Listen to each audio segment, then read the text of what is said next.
What's good, my beautiful people? What is up? What is up? First and foremost, I just want to thank those individuals who reached out during the hurricane that just passed through Florida. Thank you. I really appreciate the prayers that were sent out. But most importantly, I just want to give my condolences to those individuals who was greatly impacted by this hurricane. Because as you know, like some places hit harder than others. Just sending out prayers for safe and fast recovery, not only for those that were impacted in Florida, but as well as outside of Florida during this hurricane season. Now, I know the question that you guys are definitely thinking in your heads right now, and I'm going to answer it for you. Yes, we are still in the book of Samuel, but we are skipping and jumping all the way to chapter 24. So if you didn't continue to read after the last video, then sucks to be you, because I'm not going back. But basically, in chapter 24, we are at the point where Saul is still king of Israel, right? However, though, we are now introduced with somebody new, which is David. He's introduced in chapter 16 when Samuel went out to go look for the next anointed king, and from there he has been anointed to be the future king of Israel, right? So fast forward, David ended up defeating and going up against Goliath, which then, drew Saul's attention towards his direction. And then from there, Saul just pretty much took him as his own and, fighting for him and going out to the battlefields for him ever since, right? So boom, of course David got popular and famous pretty quickly, and Saul did not like that at all.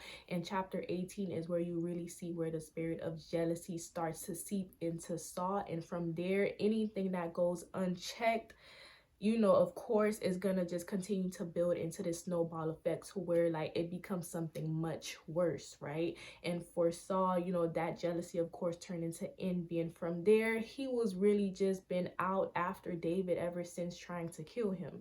So pretty much chapter 24 just introduces another moment where Saul is just still trying to pursue and capture David, but he hasn't been able to catch him up until, well, we're going to continue to read this chapter to find out what happens, right? So as always, y'all already know I'm reading from the NIV version, and we're just going to start off with of course chapter 24, but we're just going to start off with reading verses 2 to 3. Okay, so it states that Saul took 3,000 able young men from all Israel and set out to look for David and his men near the crags of the wild goats. I told y'all he was out looking for David. And then verse 3 says, he came to the sheep pens. Along the way, a cave was there, and Saul went in to relieve himself. David and his men were far back in the cave. So pause. Basically, you telling me out of all caves that Saul decided to go into, he happens to walk into the exact same cave that David and his men are trying to hide from, or are hiding in? Come on now, that is no coincidence at all. You can't tell me otherwise. So if you continue on to read verses 4 to 5, it states that the men said, or these were the men that were with David, so David men, right? They was telling him that this is the day the Lord spoke of, when he said to you that I will give your enemy into your hands for you to deal with as you wish. Then David crept up unnoticed and cut off a corner of Saul's robe. See, that last line where it said he cut off his robe, I'm just like, okay, so basically you end up having your enemy in the way that you would love to have him, unarmed, without anybody near him. Obviously you outnumber him with you and your men, and instead of, I guess, taking the opportunity to like kill him right then and there, annihilate him once and for all, he chooses to just cut off a piece of his robe. I don't understand. I am confusion, because I'm like, what? Like, that doesn't make any sense. But that is a very important piece to the puzzle. So hold on to that verse where he cut off his robe, right? Well, a piece of his robe. Boom. Mind you, Saul doesn't know about any of this. David is just doing this, just being sneaky, right? Okay, so in verses 5 through 6, it states that afterward David was conscience stricken for having cut off a corner of his robe. He said to his men, "The Lord forbid that I should do such a thing to my master, the Lord's anointed, or lay my hands on him, for he is the anointed of the Lord," right? So basically, conscience striking just basically means, I guess you can say his conscience got to David. So when David like cut a piece of Saul's robe, I guess he started to feel guilty about that. And then, he's trying to like tell his men, his boys, that listen, like, I know that it seems like this is the perfect opportunity for me to like kill Saul, but I can't even touch Saul right now, even if I wanted to, because that's the Lord's anointed. So even though like this opportunity presented itself before David as if like the perfect opportunity to finally like, become king, gain his kingship, he chooses not to and decides to just realize in that moment in time that I can't even touch this man, even if I wanted to, bro. Like, this is the Lord's anointed, and anybody, that's truly and really anointed by God is like, you can't, they're untouchable. Not to say, like, obviously, like, they can't be killed or anything like that, but at the end of the day, like I stressed in the last video, God don't play about his kids. So imagine his anointed. Verse 8, right, it states that he bowed down and prostrated himself before King Saul. So once King Saul like left the cave, David and his men followed behind him without him knowing. And even then, so even though Saul is like at this point considered David's enemy, even though this man has been relentlessly pursuing me, like David still gives him the utmost respect. So it's like at the end of the day, like, you feel me, like that just goes to show like exactly what kind of person that David is. And certain like actions that you start to see that plays out throughout the text, you start to see more and more as to why God chose David to be king. At the end of the day, if you go back to chapter 16, David was looked at somebody that wasn't really considered as important. He was overlooked a lot, and he was the youngest out of all his brothers. But apparently God didn't care about how experienced the other brothers were. He didn't care like that they probably would look more bigger and obviously look more fit to be king. He doesn't care about what resources or how much money that you have. At the end of the day, God really just care about your heart, and what kind of person you really are on the inside. And that's really, you see that played out and demonstrated in chapter 16. So as you read these chapters, you really start to pick on a little cues here and there to see like David's character and the kind of heart that he has, and start to better understand as to why God chose David to be king over his people, right? Okay, so yeah, so I definitely applaud David on the fact that he was able to still give King Saul the utmost respect. I think I speak for most of us when I say that I don't think a lot of us would have been able to do what David did. And mind you, especially in the times that we live in right now, there's a lot of things that we do that would not be able to fly by if you was doing those same things back in the days. And when it comes to royalty, when it comes to like somebody who's king or whoever that's really of importance, you had no choice but to like make sure that you humbled yourself before them before you even approached them or talked to them or said anything to them.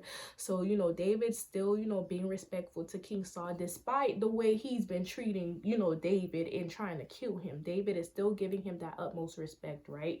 And then from verses I guess you could say something. So from verses 9 through 16, you see basically, so I guess from verses 9 through 16, you see basically that David confronts Saul and, just was straight up honest with him, just asking him like, what's up? Like, what's the reason? What is the reason that you is coming after me the way you coming after me like this? Even if you are hearing rumors or people that are saying that, oh, like, I'm trying, like, I have something against you, or, like I'm trying to kill you, or whatever the case is, like, you really sitting here and believe in these people. Like at the end of the day, if you go back to like the chapters before, like you see like Saul was able to take well, you seen that Saul took David as his own. You know, he brought him into his kingdom, into his home, where everybody immediately loved David. And it's like, you know, you could tell like they had like, you know, a good relationship. So the fact that, you know, David is confused because he's like, you know, what's going on? Like, why are you treating me like this? Like, even if you was hearing all of these things that are being said about me against you,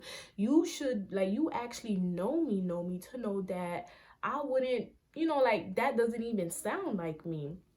But whatever, you know, like, at the end of the day, like, David knew in that moment that if he wanted to, like, he could have been killed Saul in that cave. And that's where him cutting a piece of the robe comes into play. So this is proof to show evidence towards, you know, well, towards Saul, that listen, like, if I wanted to, I could have been killed you. And that would have basically proved to everybody, right, that I do have something against you. But I still chose not to. You was in that cave and you didn't even know I was in there with you. And I could have just ended you right then and there, but I didn't. So that just goes on to show and is more proof and evidence that, you know, David doesn't have anything against Saul. So, you know, this relentless pursuit towards him is ludicrous at this point, right? So in verses boom, so in verses 16 through 19, you know, after David confronts him, and then you can tell, like, especially from the way that Saul responds from starting at verse 16, you can tell that, like, David must have been, like, really speaking from the heart and, like, being 100% real with Saul, because in verse 16, Saul immediately, you know, basically just tells him, like, you know, is that your voice, David, my son? And he wept out loud. So he like automatically just became emotional. And in him, you know, addressing David as his son, you know, King Saul addressing David as his son, therefore just goes to show you that, you know, what kind of relationship that they had before things got a little bit complicated. And, you know, unfortunately, you know, it was due to Saul's, you know, jealousy is really what drove him to the place to where he was with in David at that moment in time. And I guess you can really see, like, it kind of like clicked right then and there for Saul. Like, you know, he probably was questioning himself, like, yo, like, how did I even get here? Like, what am I even doing right now? Like, you were somebody that I considered my son, and I'm out here trying to kill you. So basically you see Saul just apologetic towards David, and, you know, he's just, you know, giving David the utmost respect. And you can see that in verse 19 when Saul tells David that, you know, when a man finds his enemy, does he let him get away unharmed? You know, that just goes to show you that, like, the way David went about and approached this situation was, like, very, very rare, because not a lot of people will be able to have their enemy at their disposal, you feel me, just hand it to them in a silver platter and just let him get away without, you know, just doing what he gotta do. And, you know, that's why, like, I really applaud David for what he did, because at the end of the day, he could have took the time to really, like, take control of that situation and, you know, act on his time and wanting to gain his kingship, you know, to be king over Israel. Because, you know, if he killed Saul, then automatically he would have became king, right? But instead of doing things out in his own time and in his own way, he decides to trust God methods and, you know, getting the kingship the right way, and not in the way of, like, doing something to go against God in order to use that to justify, well, you know, I was supposed to be king anyways. Because at the end of the day, in chapter 16, like, God pretty much spoke, not pretty much, but, you know, that was God promised to David when Samuel came into his house and anointed him to be future king of Israel. And as we learned in the last video, God is definitely a man of his word. So if he said something, just best believe, know that eventually, you know, whatever he says will come to pass. Just probably not on your time and the time that you're waiting on it for it to happen, but it will happen eventually, just on his time. It's just being able to exercise that faith. You know, the more you exercise, the stronger you get, because you are exercising that muscle. So think of faith as as a muscle. You know, the more you exercise it, the more you stay consistent and, you know, trust in God and, you know, just being relentless the way that, you know, Saul was relentless towards David, and, you know, just each and every single time he felt, he just kept coming after David, kept coming after David. You know, use that same energy towards God. You will enter your season of prosperity, because remember, like, the reason that you may not be in that season right now is probably just because he wants to develop whatever he needs to develop within you. So when the right time comes for you to be in that season, that you can not only handle the blessings that are being poured into your life, but as well as being able to block anything that may try to come to take away that blessing that he wants to pour into your life indefinitely. So my question to you guys is, are you patient enough to wait on God's timing in your life for your prosperous season to come? Comment down below if this video, you know, gave you insight or motivated you in any kind of way. You know, this is called discussion, so, you know, you could have a different perspective on, you know, this chapter when you read it on your own, or maybe you disagree with some points that I said. You know, as long as we're respectful to each other, I don't mind just getting a discussion going. As always, you guys stay blessed, and in this hurricane season, y'all stay safe as well. A fresh way to approach a dull or dangerous thing.